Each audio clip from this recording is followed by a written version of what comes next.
नमस्कार, जय मसीह की, प्रेज द लॉर्ड। कैसे हैं आप सब? उम्मीद करते हैं बिल्कुल ठीक होंगे। तो विषय की ओर जाने से पहले फिर से मैं आप सारे भाई बहनों का स्वागत करता हूं, अभिनंदन करता हूं आपके अपने चैनल बाइबल हिंदी चैनल में। तो मेरे प्रियो, जैसे कि आज का विषय आप देख रहे हैं, शैतान आपके पीछे पड़ा हुआ है। ये हम नहीं, स्वयं हमारे परमेश्वर प्रभु यीशु मसीह कहते हैं। जो सत्य को जान लेंगे, जो प्रभु यीशु मसीह के बारे में जानेंगे, सत्य को सीख लेंगे, जान लेंगे, समझ लेंगे, तो शैतान उनको गिराने के चक्कर में रहेगा हमेशा और उनके पीछे पड़े रहेगा। यही बात प्रभु यीशु मसीह ने हमको सिखाई और हम आज आप लोगों के बीच में इस बात को सीख के शेयर कर रहे हैं। और ये बातें हमको ज़रूर सीखनी है, क्योंकि जिन्होंने सत्य सीख लिया है उनको सावधान रहना है शास्त्री फरीसियों से। यही बात प्रभु यीशु मसीह ने कहा। तो आइए हम इसके लिए एक पद पढ़ेंगे। मत्ती रचित सुसमाचार 23 अध्याय उसका 15 वचन में पढ़ूंगा आप लोगों के लिए। यहाँ पूरा अध्याय पढ़िएगा आप। शास्त्री फरीसी जो थे यीशु मसीह के ताग में थे। क्यों? वे संस्कार विधि नियम करने वाले थे ताकि ये भी हमारे मिक्स हो जाए। लेकिन प्रभु यीशु मसीह वो तो अनंत काल के परमेश्वर हैं और अनंत काल की बातों को सिखाते थे, समझाते थे, उसका आत्मिक अर्थ अपने चेलों को बताते थे। लेकिन वो ऐसा कर नहीं सके शास्त्री फरीसी। तो वे इसको ताग में थे, इसको हम कब फाड़ खाएं। उसी तरह वो लेकिन कर नहीं पाए। क्यों? क्योंकि वो तो अनंत काल का परमेश्वर है। और उसी तरह जिन्हें सत्य सीख लिया है, तो आज आपको और मेरे को भी बताया जा रहा है और हमने इसको सीख के बिल्कुल सावधान होना है। क्यों?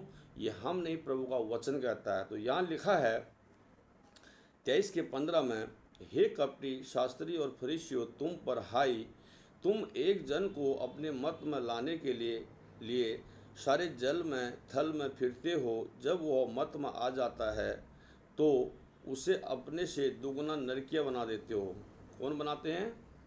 शास्त्री फरीसी बना देते थे। और उसी तरह अंतिम युग में आप लोग सब देख रहे हैं चर्च कलीसिया में कैसे कैसे पाखंड फैला हुआ है। इसी बात को प्रभु यीशु मसीह ने अपने चेलों को बताया कि तुम सावधान रहना ऐसे लोगों से। तो यहाँ करें, ना तो ये जाएंगे और ना दूसरे को जाने देंगे। तो मेरे प्रियो, इन वचनों को हमने सीख के समझना है और एक दूसरे को बताना भी है और शेयर भी करना है। इसी में एक वचन में आपके लिए और पढ़ूंगा, भजन संगीता 37 उसका 32। यहाँ लिखा है, दुष्ट धर्मी की ताक में रहता है और उसे मार डालने का यत्न करता है। क्या करता है?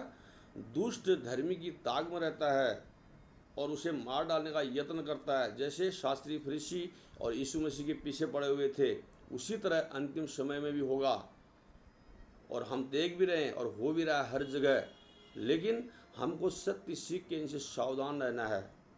इसी बात को परमेश्वर का वचन हमको सिखाता है। और हमने अगर सत्य जान लिया तो हम सावधान रहें और किसी के भरमाने में ना आएँ और संस्कार विधि नियमों से और सावधान रहें, चिन्ह चमत्कारों से। बिल्कुल ये बातें प्रभु यीशु मसीह हमको सिखा रहे हैं और हमने सीखा और जाना और आपको भी हमको सिखाना है और एक दूसरे से बातें भी करनी है। इसी में एक वचन में और पढ़ूंगा, इसी बात को पतरस भी कहते हैं। क्यों? कलीसियाओं में भी ये काम हो रहे थे। जब पतरस सत्य सुसमाचार प्रचार कर रहे थे तो वहाँ लिखा हुआ है, पहला पतरस 5 का 8 में, तो यहाँ लिखा है, सचेत हो और जागते रहो, क्योंकि तुम्हारा विरोधी शैतान गरजने वाले सिंह के समान इस खोज में रहता है कि किस को हम फाड़ खाएं। क्या रहता है? हमारा विरोधी शैतान रहता है कि हम इसको फाड़ खाएं, ये सत्य से विहीन करेंगे। ये बात को यहाँ पतरस भी बता रहे हैं, कलीसिया को सावधान कर रहे थे। लेकिन आज अंतिम समय में भी यही हो रहा है। हमको ऐसी कलीसिया, ऐसे पासवान, ऐसे लोगों से सावधान रहना है कि हम भरमाए में न जाएं।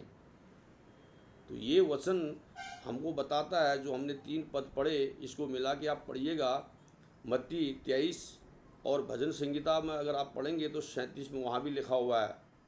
37 अध्याय को पूरा पढ़िएगा तो वहाँ भी बहुत ही अच्छी बातें लिखी हुई है।